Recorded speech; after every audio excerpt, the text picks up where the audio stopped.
इस वीडियो में जो मैं न्यूमेरिकल सॉल्व करवाने जा रहा हूँ इलेक्ट्रिसिटी का न्यूमेरिकल्स है, जिसमें कॉम्बिनेशन है पैरेलल का भी और सीरीज का भी। और ये क्वेश्चन थोड़ा सा टिपिकल इसलिए होता है कि इसमें टोटल वोल्टेज आपके पास प्रोवाइडेड नहीं है। और गिवन क्वेश्चन क्या है पहले मैं समझा दे रहा हूँ। थ्रू द रेसिस्टेंस रेसिस्टर 5 ओम, यानी ये जो हमारे पास आप देख रहे हो कि रेसिस्टेंस है, इसमें से जो गिवन वैल्यू की 1 एम्पियर का करंट फ्लो हो रहा है। ये आप समझ में आ गया कि 5 ओम से 1 एम्पियर करंट फ्लो हो रहा है।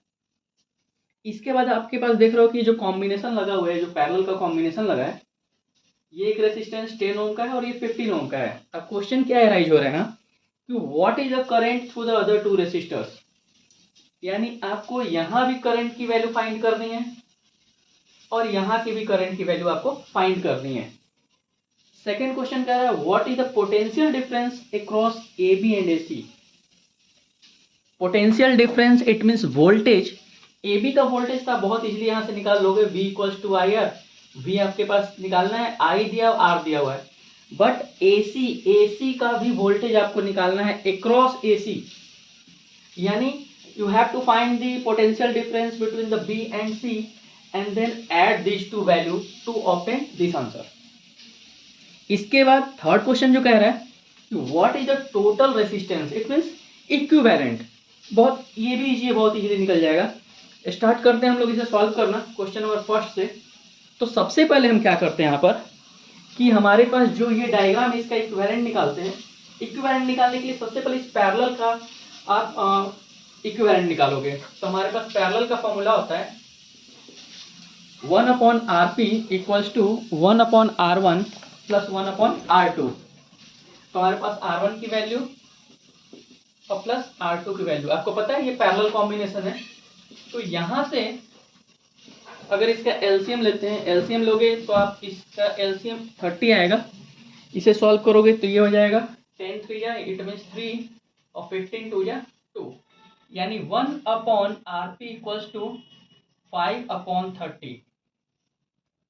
इसे सॉल्व करते हैं, यानी 1/6। आप देखते हो पैरेलल कॉम्बिनेशन जो हम लोग निकालते हैं, पैरेलल कॉम्बिनेशन का फॉर्मूला 1/RP होता है, but we have to find the actual value RP।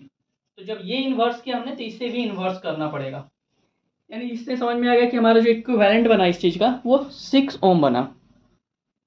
अब इसके आगे समझने के लिए इस क्वेश्चन को डिटेल से आपको क्या करना होगा ना कि इसी डायग्राम को हम लोग थोड़ा सा समराइज करते हैं। मतलब हम लोग जो न्यूमेरिकल सॉल्व कर रहे हैं साथ में हम लोग को डायग्राम को इक्विवेलेंट में सॉल्व करना है।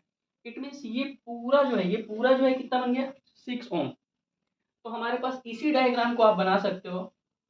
ये हमारे पास आ गया 5 ओम और ये हमारे पास आ गया 6 ओम। ये point A, point B, point C. यहाँ का करंट तो हमें पता है 1 एम्पियर है, यहाँ 1 एम्पियर हमारे पास करंट भी गिवन है।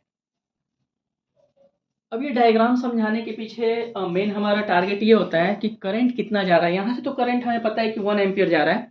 आपको पता है कि पैरेलल में करंट डिवाइड हो जाता है, हमें नहीं पता है कि करंट कितना जा रहा होगा। बट जैसे ही हम इक्विवेलेंट निकालें तो हमें पता चल गया कि अब जो करंट यहाँ से जा रहा है इसके पास एक ही पाथ है। मतलब आप ऐसे हिंदी में समझोगे बहुत ईजी वे में कि यहाँ से करंट के पास जाने के बाद 2 रास्ते थे। हमें नहीं पता है किसमें कितना करंट जाएगा। क्यों? क्योंकि रेसिस्टेंस की वैल्यू अलग है, तो depend upon the resistance current vary. But यहाँ पर हमने जैसे इक्विवेलेंट निकाला तो हमें पता चल गया कि अब करंट सिर्फ और सिर्फ एक ही पाथ से जा सकता है, यानी यहाँ पर भी जो करंट की वैल्यू है वो 1 एम्पियर आ गया। अब इसके आगे हम B और C, यानी सिर्फ इसकी बात करते हैं B और C, क्योंकि हमें B और C के बीच में ही हमें करंट निकालना है, दोनों इंडिविजुअल रेसिस्टेंस के। तो आप यहाँ देखो हमारे पास रेसिस्टेंस है यहाँ का 6 ओम और करंट की वैल्यू 1 एम्पियर। तो यहाँ से हमें वोल्टेज निकालना है। तो यहाँ से वोल्टेज कितना हो जाएगा according to the Ohm's law, V equals to I R, यानी वोल्टेज हमारे पास कितना हो जाएगा, I की वैल्यू 1 एम्पियर, रेसिस्टेंस 6, यानी हमारे पास 6 वोल्ट। कंफर्म ये पता चल गया कि यहाँ का जो वोल्टेज है वो 6 वोल्ट है। अभी भी हमारा करंट नहीं निकला है, अभी हमें सिर्फ वोल्टेज निकला है। अब देखिए आप इसके आगे क्या करना होगा। मैं 6 वोल्ट हमारे पास तो ये आ गया। इसके बाद आप थोड़ा सा ध्यान दीजिएगा यहाँ पर कि हमारा टोटल वोल्टेज अभी जस्ट मैंने बताया, टोटल वोल्टेज बी और सी के क्रॉस कितना निकला है, 6 वोल्ट।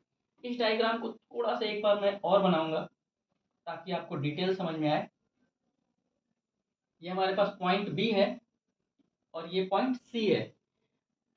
ये है 10 ओम और ये है 15 ओम। हमें करंट यहाँ का चाहिए और करंट यहाँ का चाहिए। अब जो वोल्टेज हमने 6 वोल्ट अभी जस्ट निकाला, आपको पता होगा कि वोल्टेज हमेशा पैरेलल में सेम होता है। आपको पता होगा कि पैरेलल में जो वोल्टेज सप्लाई होता है सेम होता है। जो हमारे डोमेस्टिक होम्स यानी घरों का भी वोल्टेज सेम होता है। अब ध्यान दो, ये जो वोल्टेज हमने यहाँ प्रोवाइड किया है 6 वोल्ट का, वो इसके लिए भी 6 वोल्ट दे रहा होगा। आप देख रहे हो कि ये अगर पैरेलल यहाँ से जा रहा है तो ये इस पॉइंट के लिए भी 6 वोल्ट दे रहा होगा और इस रेसिस्टेंस के लिए भी 6 वोल्ट दे रहा होगा। सामने मैं लिख दे रहा हूँ ऐसे 6 वोल्ट ताकि आपको क्लियर समझ में आए। इसके लिए भी 6 वोल्ट है और इसके लिए भी 6 वोल्ट है। फिर से according to Ohm's law,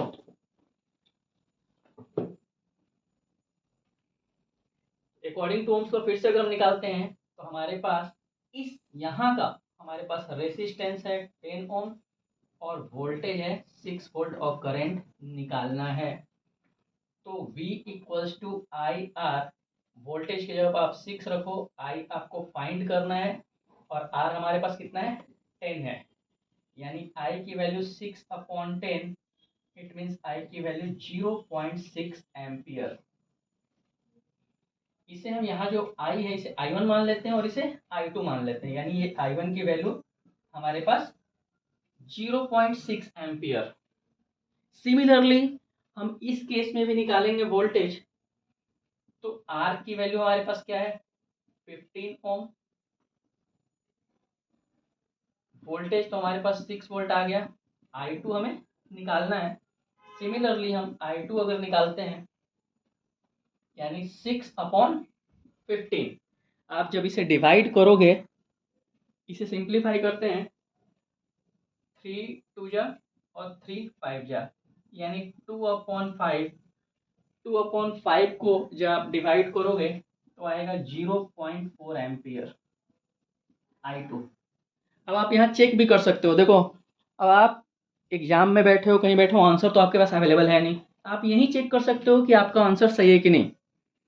current हमेशा डिवाइड होता है इस चीज़ में। अगर पैरेलल में जाएंगे तो हमारे पास क्या होता है कि करंट डिवाइड होता है। तो आप देखो, ध्यान से देखो, यहाँ से हमारे पास 1 एम्पियर करंट जा रहा था, यहाँ तक 1 एम्पियर ही गया। अब ये I1 और I2 की वैल्यू आप अगर ऐड करते हो तो ये टोटल करंट आपका 1 एम्पियर प्रूव होना चाहिए।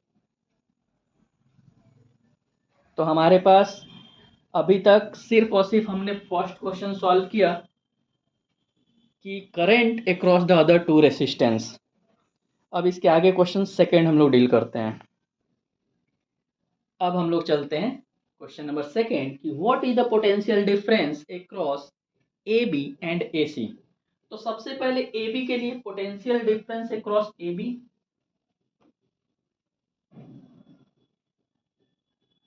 बहुत ईजी है। पोटेंशियल डिफरेंस यानी वोल्टेज चाहिए, रेसिस्टेंस दिया हुआ है, करंट दिया हुआ है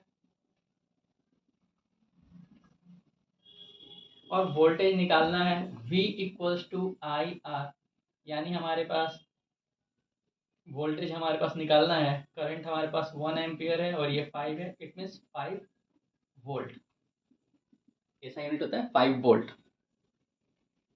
हमारा ये भी कंप्लीट हो गया। बट इसके जस्ट बाद दे रहा है कि आपको AC निकालना है। यानी AC निकालने के लिए आपको BC का पहले क्या करना पड़ेगा, वोल्टेज निकालना पड़ेगा। BC का वोल्टेज अभी जस्ट हमने पहले निकाला है।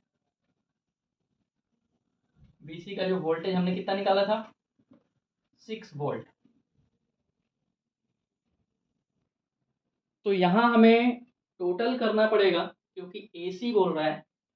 तो voltage across AC equals to AB plus BC। AB यानी 5 और प्लस 6 11 वोल्ट। ये हमारा सेकंड का आंसर ये निकला। अब इसके जस्ट बाद अभी थर्ड क्वेश्चन हमें करना है। थर्ड क्वेश्चन में कह रहा है कि what is the total resistance. Total resistance means equivalent. Equivalent means हमने ये जो निकाला था, ये भी आगे ऊपर हमने निकाला था अभी, ये पैरेलल किया था, ये 5 ओम। ये पैरेलल करने के बाद हमारी जो वैल्यू थी 5 ओम, ये पॉइंट ए पॉइंट बी, इसका हमने जस्ट अभी निकाला है कितना, 6 ओम। फिर से इसे आपको पता है ये सीरीज में है, सीरीज मीन्स आर एस, तो हम टोटल क्या करते हैं, सिंपली ऐड कर देते हैं, यानी 5 + 6 इट मीन्स 11 ओम। ये हमारा तीनों क्वेश्चन यहाँ सॉल्व होता है। इस क्वेश्चन को बहुत अच्छे से आप करना, ये क्वेश्चन काफ़ी अच्छा है। और अगर इसका कंसेप्ट आपको आ गया तो इलेक्ट्रिसिटी चैप्टर से किसी भी numericals depend upon the resistance, combination, equivalent, कोई भी कॉम्बिनेशन हो आप बहुत इजीली सॉल्व कर सकते हो। इससे रिलेटेड कहीं भी अगर डाउट है तो आप कमेंट में पूछ सकते हो। Thank you.